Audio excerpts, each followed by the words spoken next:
Bom dia, quarto ano, tudo bem com vocês? Então, gente, hoje é sexta-feira, né? Aula de História. E nós vamos manter o que eu falei ontem com relação à aula de Geografia, né? Nós vamos continuar o livro sem a revisão hoje, porque ainda faltam 2 conteúdos para terminarmos esse capítulo, então eu prefiro terminar o capítulo primeiro para depois a gente fazer uma revisão geral, contínua, tá bom? Então vamos continuar com o nosso livro na página 46. Nós vamos falar sobre o ser humano versus a natureza. Esse título já nos diz alguma coisa. Ser humano versus a natureza, ou podemos ler ser humano e a natureza. As diferenças entre o ser humano e a natureza. Ser humano contra a natureza. Então, nós precisamos pensar, né? Porque depois nós podemos falar um pouquinho sobre isso. Vamos ler uma partezinha aqui do livro. O ser humano modificando a paisagem. Damos o nome de paisagem à parte visível do espaço geográfico, modificado ou não pela ação do homem. Lembrando, gente, nós podemos utilizar, inclusive, a aula de ontem de geografia, né, que nós falamos sobre os tipos de vegetações no Brasil, enfim, tipo de vegetação no Brasil, que cada lugar tem uma paisagem característica de acordo com as condições, né, físicas, de acordo com as condições climáticas e tudo mais que esse ambiente possui. Não é toda flor que sobrevive no calor, não é toda árvore que sobrevive no frio. Então, cada lugar tem uma paisagem característica por conta de fatores externos, não é isso? E é isso que nós vamos ver aqui também.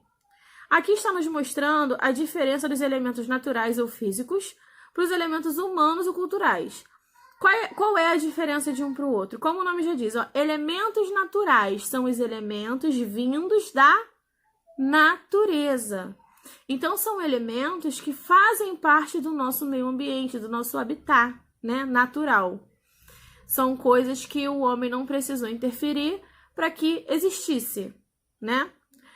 Elementos humanos ou culturais. Aí sim, o homem precisou modificar aquilo que já havia na natureza. Ele precisou fazer o quê? Obras, modificações. Para quê? Para chegar num resultado final de seu agrado, né? Então já se transforma numa outra paisagem. Vamos observar o exemplo. Dos elementos naturais, nós vemos a cachoeira. Vocês já viram alguém dizer que construiu uma cachoeira? Não, né? Ninguém é capaz de construir uma cachoeira. Cachoeira. Ah, Deus! Vocês nunca ouviram dizer que ninguém foi capaz de construir uma cachoeira, né? Porque ele é natural, né? Agora, nós já podemos ouvir dizer que um homem construiu um prédio, uma casa, um palácio. Sim, o homem constrói. Isso não nasce da natureza, isso não vem, né, do nosso meio ambiente. Até porque para construir uma casa, construir um palácio, construir qualquer coisa que seja, é necessário utilizar o quê? O solo, que é natural. Página 47. A experiência humana e a paisagem. Em muitas sociedades do mundo, o ser humano utilizava dos recursos naturais apenas o que lhe era necessário para sobreviver, como fibras para fazer roupas, alimentos, material para construir ou consertar suas habitações, etc. Com isso, a natureza era pouco afetada. Por que a natureza era pouco afetada? Ela não deixava de ser afetada, porém, pouco, porque o ser humano pegava apenas aquilo que era necessário para uso próprio, né? Não pegava além do que precisava. Entretanto, à medida que o tempo passou, as pessoas criaram novos produtos e técnicas que, por conseguinte, aumentaram e diversificaram suas necessidades em relação à natureza, fazendo com que o consumo moderado fosse deixado para trás. Essas novas necessidades estão fazendo com que as transformações da natureza ocorram num ritmo cada vez mais acelerado. Ou seja, o homem está precisando cada vez mais invadir a natureza, não é isso? Por questões pessoais, né? Para visar o próprio lucro, digamos assim. Sendo que mal sabe ele que ele está destruindo a própria vida, destruindo o ambiente dessa forma. Nos tempos atuais, a paisagem é cada vez mais alterada pela influência humana. Isso se deve ao fato de que as mudanças no mundo humano não param de acontecer, e novos elementos são criados, às vezes se sobrepondo aos antigos, às vezes tomando seu lugar. Quando buscamos compreender essas transformações, entendemos as consequências dessas mudanças e por que elas estão acontecendo. Através das interferências das sociedades do meio natural, podemos compreender que elas eram através dos tempos. O que nós podemos entender com isso, quarto ano? Que enquanto o homem, né, ele extraía da natureza elementos apenas para uso próprio, aquilo que ele necessitava, ele agredia muito menos a natureza. Nós não podemos dizer que, então ele não agredia. Sim, porque a partir do momento que você precisa mexer, né, em algo natural, você está agredindo a natureza. Mas existem duas formas de agressão à natureza, né? Uma forma que não causa tanta consequência, não é? Que algo pode ser reversível.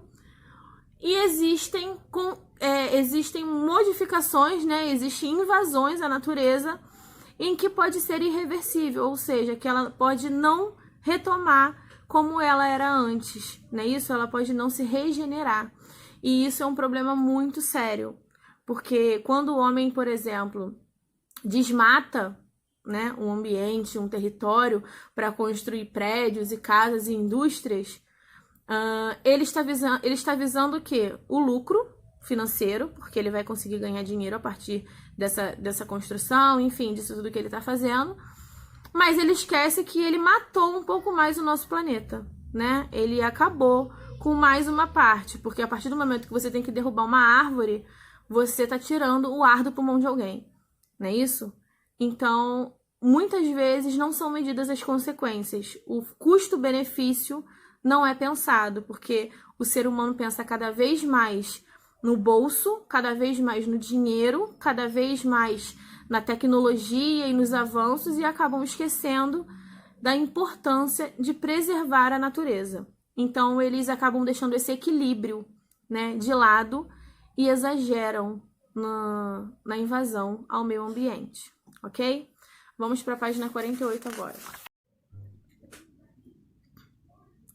As mudanças que o homem promove na natureza. Várias mudanças no uso das terras são consequências do aumento da população humana que, cada vez mais numerosa, precisa de mais recursos naturais, como minerais, água e terras cultiváveis. Essa necessidade nos dias de hoje já excede o que o nosso planeta pode nos dar de forma sustentável, ou seja, sem nenhum dano ao meio ambiente. Essa preocupação com o desenvolvimento sustentável da humanidade só surgiu por volta do século XIX. George Perkins Marsh, um estudioso desse tempo, concluiu que a capacidade de a Terra prover os vários ecossistemas dos quais somos dependentes pode acabar de vez. No decorrer do último meio século, várias mudanças climáticas foram identificadas, principalmente por causa dos desmatamentos irresponsáveis e derrubada das florestas para pastoreio. Essas mudanças estão fazendo com que em alguns lugares da Terra as chuvas estejam mais escassas. Estudos apontam que atualmente o ser humano, mais que qualquer atividade natural, é o maior modificador da superfície terrestre. O solo é movido de lugar e a paisagem modificada e geralmente prejudicada por muitas atividades humanas, como mineração e expansão de infraestrutura. Esse movimento de solos aumenta a velocidade da erosão, que acelera o processo de mudança da paisagem. Então, nós temos aí uma imagem, né, de um vegetal sendo plantado e está escrito assim: a partir de tanto negarmos. Então, nós estamos vendo aí, né, uma plantinha, né, sendo plantada e está escrito assim do lado: apesar de tanto negarmos, antes de sermos seres humanos, somos animais e fazemos parte do ecossistema terrestre. Dependemos bastante da Terra e dos recursos que ela pode nos dar. A diversidade das espécies que contribuem para a estabilidade e a resistência desse ecossistema é vital. Degradar o meio ambiente é uma ação contra nós mesmos. O meio ambiente também é um recurso fundamental para as futuras gerações. Então, é mais ou menos aquilo que eu falei antes, né? O homem, ele passa do limite. Porque está dizendo aqui em cima, cadê a parte que fala? Essa necessidade nos dias de hoje já excede o que nosso planeta pode nos dar de forma sustentável, ou seja, sem nenhum dano ao meio ambiente. Então, quando o homem passa desse limite, Por quê? Porque o que ele está fazendo já vai causar um dano irreversível, né? Quando o homem, por exemplo, causa um desmatamento para a construção de prédios. Vamos supor, tem uma empresa que quer expandir o negócio. Vou montar uma outra empresa, tem um campo ali, tem um terreno, vamos acabar com tudo para construir. E é o que eles fazem. Acabam, arrancam as árvores, arranca tudo, né? Eles modificam o solo, né? O relevo, eles mudam, porque eles precisam o quê? Colocar aquilo plano para que seja possível a construção do prédio, da casa, enfim, do que seja. E aquilo ali nunca mais vai voltar ao normal. Aquilo ali nunca mais vai ser o que já foi um dia, não é verdade? Então, esses danos são conhecidos como irreversíveis, que não tem mais jeito, né? Não é a mesma coisa que você, por exemplo, eu preciso me alimentar. Aí você tá num ambiente onde tem algumas árvores e tudo mais. Você vai lá, acaba com as frutas daquela árvore. Tira todas as frutinhas, não deixa nenhuma. Naquele momento, você acabou com as frutas. Mas isso não significa que essa árvore não vai dar frutos novamente, né? Ela vai frutificar novamente. Então, isso é um dano reversível. Você modificou a paisagem natural, você modificou o ambiente, porque você retirou as frutas da árvore, porém não significa que ela não vá frutificar de novamente, não é isso? Então, existe uma grande diferença de quando nós utilizamos a natureza, os recursos da natureza, né, para uso próprio, para benefício próprio, porém com consciência, do que nós usarmos dos recursos naturais exageradamente, inconscientemente, né? Então, inconsequentemente, porque os seres humanos, eles não visam as consequências daquilo que eles fazem. Muitos deles não acreditam nisso, né? A natureza, tá bom, tá na rua, vamos jogar esse lixinho aqui. Tá na rua, não tá dentro da minha casa. Mas ele não sabe que aquele lixinho contribui junto com os outros lixinhos para entupir o bueiro que entra na casa de todo mundo, que mata pessoas por conta de doenças, dentre outros milhões de coisas que podem acontecer. Então, nós precisamos pensar coletivamente e agir individualmente. Isso é muito importante. Página 49 do livro de História. Cerca de 25% da superfície terrestre sofreu declínio em seu ecossistema apenas no período entre 81 e 2003. De todas as regiões livres de gelo em nosso planeta, cerca de 83% já sofreu com a influência direta da ação dos seres humanos. E todos os poluentes que são gerados afetam as plantas e os animais de toda a Terra. Nós falamos disso em ciências, né? Sobre o aquecimento global e sobre o efeito estufa, os gases que são produzidos e afetam diretamente o ambiente. Nesse ritmo, em poucas décadas, as terras utilizáveis para a agricultura vão diminuir bastante. Enquanto as áreas urbanas se expandirem sem parar, o solo continuará a se degradar, perdendo seus nutrientes numa proporção muito maior do que os repõe. Precisamos urgentemente de soluções para esses problemas. Alguns caminhos que podem ser tomados para diminuir o impacto do homem no planeta são os seguintes. 1. Reduzir o consumo de recursos do planeta. Ou seja, construir casas de material que consuma menos recursos naturais do solo e utilizar de fontes limpas de energia.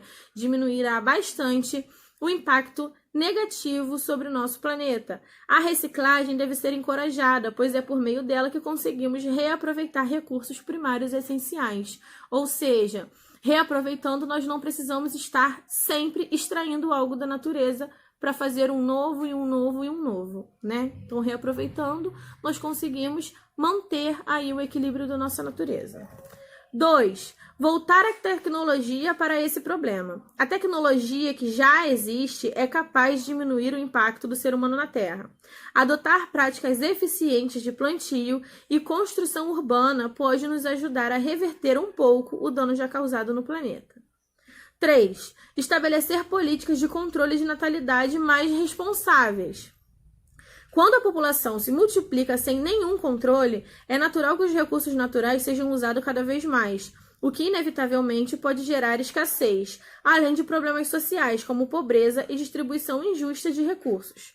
Uma população que se reproduz de forma mais responsável pode gerir melhor seus recursos e, consequentemente, agredir menos o meio ambiente em que está inserida. Então, eu vou dar aqui um exemplo prático para vocês, tá? Quanto mais se tem, mais se gasta.